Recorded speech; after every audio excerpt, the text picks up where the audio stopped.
طریقہ، اس میں ہمارا موضوع چل رہا تھا سجدہ سہو۔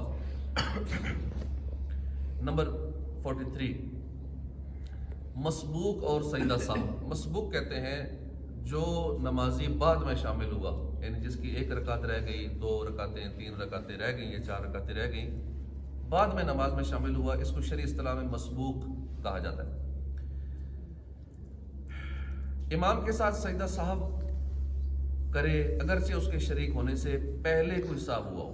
جو مسبوق ہے، چاہے اس کی 1، 2، 3 جتنی بھی رکعتیں رہ گئی ہیں، وہ شامل جب ہو گیا تو امام کے ساتھ وہ سجدہ سہو کرے گا۔ وہ یہ نہ سوچے کہ میں تو ابھی شامل ہوا، تو یہ تو غلطی کوئی امام سے پہلے سے ہوئی ہے، وہ سجدہ سہو کرے گا امام کے ساتھ۔ اور اگر امام کے ساتھ سجدہ سہو نہ کیا اور اپنی بقیہ نماز پڑھنے کھڑا ہو گیا تو آخر میں سجدہ سہو کرے، اور اگر اس مسبوق سے اپنی نماز میں بھی سہو ہوا تو آخر کے یہی سہو کے 2 سجدے اس سہو امام کے لیے بھی کافی ہیں۔ مسبوق نے امام کے سہو میں امام کے ساتھ سجدہ سہو کیا، پھر جب اپنی پڑھنے کھڑا ہوا اس میں بھی کوئی سہو ہو گیا، غلطی ہو گئی، تو اس میں بھی سجدہ سہو کرے۔ مسبوق کو امام کے ساتھ سلام پھیرنا جائز نہیں ہے، خواہ وہ سجدہ سہو کا سلام ہو یا آخری سلام ہو۔ اب یہ بڑا پوائنٹ یاد رکھنے کا ہے۔ جو بعد میں شامل ہوتے ہیں، امام سلام پھیرتا ہے تو بعض اوقات غلطی سے وہ سلام پھیر دیتے ہیں، یاد نہیں رہتا۔ امام کے ساتھ سلام پھیرنا جائز نہیں، چاہے وہ سجدہ سہو کا سلام ہو یا آخری سلام ہو۔ سجدہ سہو والا بھی سلام وہ نہیں پھیرے گا، باقی سارے نمازی پھیریں گے۔ جو بعد میں شامل ہوا ہے وہ سلام نہیں پھیرے گا سجدہ سہو والا، ہاں سجدہ سہو کر لے گا امام کے ساتھ، سلام نہیں پھیرے گا،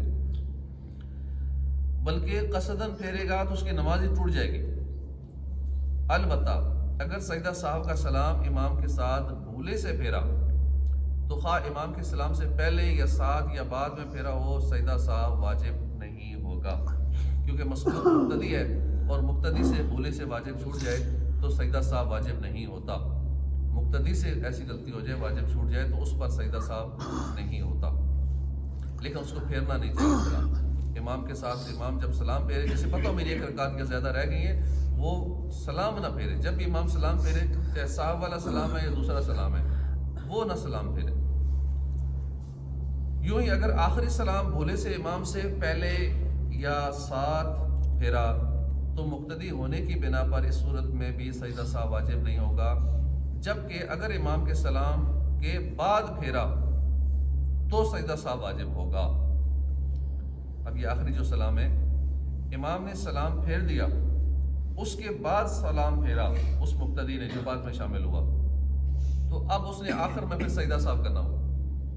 ہاں امام کے ساتھ پھیرا یا اس سے پہلے پھیرا تو نہیں ہے، امام کے بعد سلام پھیرا تو سجدہ سہو واجب ہوگا، کیونکہ مسبوق اب مقتدی نہ رہا، منفرد ہو گیا، اور منفرد سے بھولے سے واجب چھوٹ جائے یا تاخیر ہو جائے تو سجدہ سہو واجب ہوتا ہے، کیونکہ امام نے ابھی تک سلام نہیں پھیرا تھا، اس سے پہلے اگر اس نے پھیرا تو وہ نماز کے اندر ہی ہے، خیر اس سے غلطی ہوگی تو وہ چل جائے گی، لیکن امام نے اب سلام پھیر دیا، امام نماز سے باہر ہو گیا، ایک بار سلام کہنے سے، السلام، بس اتنا کہنے سے نماز سے باہر ہو گئے۔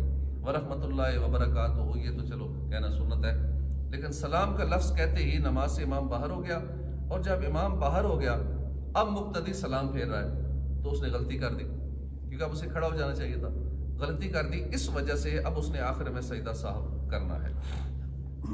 جس پر سجدہ سہو واجب ہے، اگر سہو ہونا یاد نہ تھا اور بنیت قطع یعنی نماز ختم کرنے کے لیے سلام پھیر دیا تو ابھی سے نماز سے باہر نہ ہوا، بشرطے کہ سجدہ سہو کر لے۔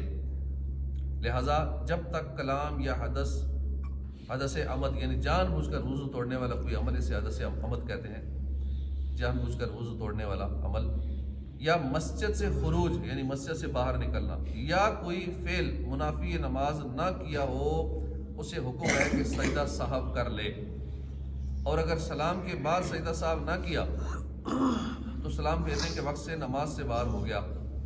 لہذا سلام پھیرنے کے بعد اگر کسی نے اقتدا کی اور امام نے سجدہ سہو کر لیا تو اقتدا صحیح ہے، اور سجدہ سہو نہ کیا تو تو صحیح نہیں ہے. یعنی امام نے سلام پھیر دیا، بعد میں کوئی شامل ہوا، تو اگر تو وہ سجدہ سہو والا سلام تھا پھر تو وہ شامل ہو گیا نماز میں.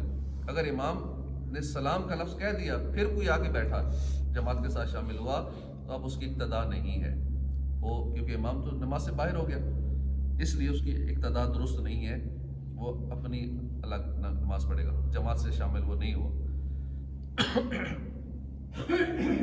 لہٰذا سلام پھیرنے کے بعد اگر کسی نے اقتداء کی اور امام نے سجدہ سہو کر لیا ہے تو اقتداء صحیح ہے، اور سجدہ سہو نہ کیا تو صحیح نہیں ہے. اور اگر یاد تھا کہ سہو ہوا ہے اور بنیت قطع یعنی نماز ختم کرنے کی نیت سے سلام پھیر دیا تو سلام پھیرتے ہی نماز سے باہر گیا اور اب سجدہ سہو نہیں کر سکتا، دوبارہ نماز پڑھنی پڑے. اور اگر اس نے غلطی سے سجدہ سہو کیا اور اس میں کوئی شریک ہو تو اس نئے شامل ہونے والے کی اقتداء صحیح نہیں ہے. اور غلطی سے سجدہ سہو کیا، اگر اس نے غلطی سے سجدہ سہو کیا اور اس میں کوئی شریک ہو تو اس نئے شامل ہونے والے کی اقتداء صحیح نہیں ہے.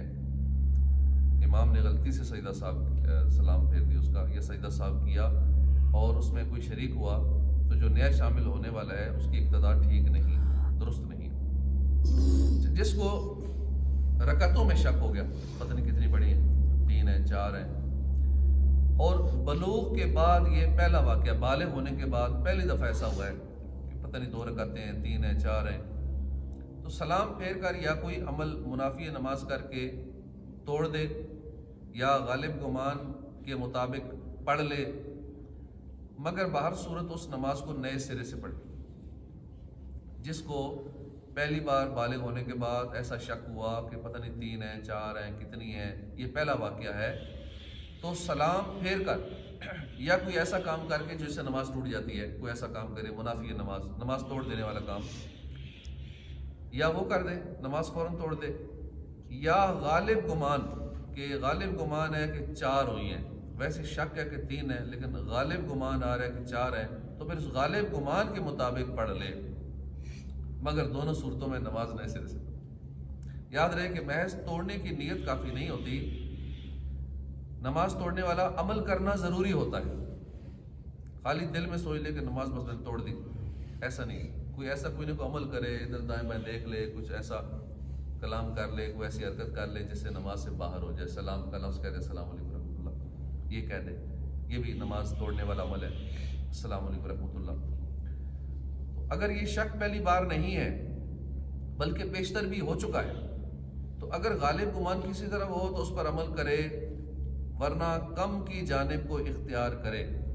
غالب گمان ہے کہ نہیں 4 ہی ہوئی ہیں تو ٹھیک ہے، اگر نہیں غالب گمان 50-50 ہے تو پھر 3 اختیار کرے، یعنی 4 اور 3 اور 4 میں شک ہو تو 3 قرار دے، 2 اور 3 میں شک ہو تو 2، اگر 1 اور 2 میں شک ہو تو اسی طرح 1 وعلیٰ ھذا القیاس، یعنی مزید بھی اسی طرح کرے. تیسری چوتھی دونوں میں قاعدہ کرے کہ تیسری رکعت کا چوتھی ہونا مشکوک ہے. تیسری اور چوتھی دونوں میں قاعدہ کرے کہ تیسری رکعت کا چوتھی ہونا مشکوک ہے، اس لیے 2 قاعدے کی، اور چوتھی میں قاعدے کے بعد سجدہ سہو کر کے سلام پھیرے، اور گمان غالب کی صورت میں سجدہ سہو نہیں کرے. غالب گمان تھا کہ نہیں 4 ہی ہوئی یا 3 ہی ہوئی تو پھر سجدہ سہو نہ کرے، شک کی صورت میں سجدہ سہو کر لے. مگر جب سوچنے میں بقدر ایک رکن کے وقفہ گزر گیا، یعنی اب سوچ رہا ہے کہ پتہ نہیں سجدہ سہو کروں یا نہ کروں، یا وہ جو گمان تھا پتہ نہیں 3 ہوئی یا 4 ہوئی، یہ سوچنے میں اس نے اتنا ٹائم 2-4 سیکنڈ گزار دیے، تو اب اس وجہ سے سجدہ سہو اس پہ واجب ہو گیا. شک کی سب صورتوں میں سجدہ سہو واجب ہے اور غلبہ ظن میں غالب واجب نہیں ہے. ہاں سوچنے میں وقت ایک رکن کا وقفہ گزر گیا تو اب واجب ہے. نماز پوری کرنے کے بعد شک ہوا تو اس کا کوئی اعتبار نہیں. جب نماز پوری پڑھ لی پھر شک ہوا پتہ نہیں 2 پڑھی 4 پڑھی کتنی پڑھی، اس کا کوئی اعتبار نہیں. اور اگر نماز کے بعد یقین ہے کہ کوئی فرض رہ گیا مگر اس میں شک ہے کہ وہ کون سا رہ گیا تو پھر دوبارہ نماز پڑھے. پھر سے نماز پڑھنا فرض ہے. کنفرم ہے اسے کہ کچھ نہ کچھ رہ گیا ہے، کیا رہ گیا یہ نہیں پتا، تو اب پڑھنا فرض ہے، دوبارہ پڑھے. یہ شک واقع ہوا کہ اس وقت کی نماز پڑھی ہے یا نہیں پڑھی. بھئی ابھی فجر ہے، پھر بھول گئے. اب خاص کر 60 سال کی عمر کے بعد یہ ہو جاتا ہے، پتہ نہیں پڑھی یا نہیں پڑھی، نماز پڑھ کے بھی یاد نہیں رہتا، پتہ نہیں پڑھی یا نہیں پڑھی، پتہ نہیں کھانا کھایا یا نہیں کھایا. تو یہ شک واقع ہوا کہ اس وقت کی نماز پڑھی یا نہیں پڑھی. اگر وقت باقی ہے تو دوبارہ پڑھ لے، وقت نہیں ہے تو نہ پڑھے. وطر میں شک ہوا کہ دوسری ہے یا تیسری، تو اس میں قنوت پڑھ کر قادے کے بعد ایک رکعت اور پڑھے اور اس میں بھی قنوت پڑھے اور سجدہ صاحب کرے. وطر میں شک ہوا کہ دوسری ہے یا تیسری، تو اس میں قنوت پڑھ لے اور قادے کے بعد ایک رکعت اور پڑھے، یعنی تحیات میں بیٹھے پھر ایک رکعت پڑھے اور اس میں بھی قنوت پڑھے، یعنی 2 بار قنوت پڑھے اور آخر میں سجدہ صاحب کرے. باقی انشاءاللہ اگلے درس میں سنیں گے. یہ باتیں وہ ہیں جو ضروری ہیں ہر نمازی کے لیے، خصوصاً ہر مقتدی کے لیے. سجدہ صاحب کے حوالے سے واجبات کے بارے میں سیکھنا، نمک نماز سیکھ کر پڑھنے کی توفیق عطا فرمائے. آمین بجاہ نبی الامین صلی اللہ علیہ وسلم.